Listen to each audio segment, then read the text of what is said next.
Ugh, I just can't do this anymore. Mike, I didn't know you were home.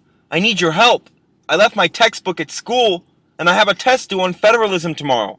I know you know something. Absolutely right. Let me get a whiteboard and I'll explain what federalism is to you. Also, write down exactly what I write. Now let's begin. First of all, federalism is a form of government in which powers are divided between the states and government. To give you a better example, let's pretend our house is the United States and each one of our rooms is a state. Now, you and I have power over our own rooms unless the bigger power, which is Mom, tells us otherwise. You follow? So it's like when my mom makes me clean my room, but I don't want to? You follow me, let me get into more detail. There are two main types of federalism, dual and cooperative. Cooperative federalism is when the government and states share powers, and dual federalism is when they have separate powers.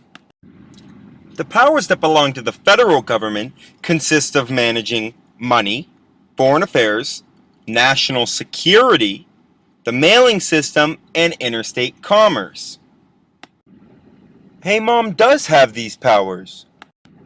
Exactly. Now, the states have power over electing mayors and governors, education, banking, licensing those in a specific field of study, and handling anything the Constitution does not specify.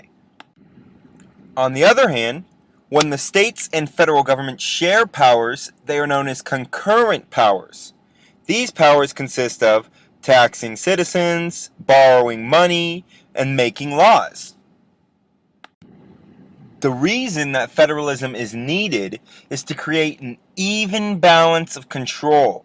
It also helps people obtain the wants and needs that they desire, such as passing laws that support majority opinion. Laws could be anything from dealing with the death penalty all the way to passing traffic laws. Now, Kenny, can you think of a law that Mom made that helps out the household? Yeah, that's way easy. How about when Mom extends our curfew on the weekends so we can hang out with friends? Exactly. So, based off of what you've learned so far, Kenny, can you tell me whether or not we are using a dual federalism system in our house or a cooperative federalist system in our house? Well, I'd say it's a cooperative federalist system because according to what you told me, a cooperative federalist system is one that shares powers in order to work together better and solve common problems. You're right. So why wouldn't it be a dual federalist system? Well, because unlike in a cooperative federalism, where the powers are used to help solve common problems, in a dual federalism, the states and government have separate powers which don't necessarily work together. Exactly, Kenny. It really seems like you understand what federalism is now.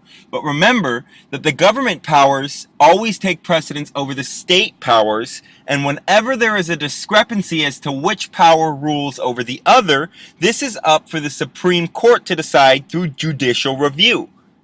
Mike, I really appreciate you taking the time to teach me about federalism. I hope I ace this test. No problem, Ken, man, anytime. I'm sure you'll do just fine.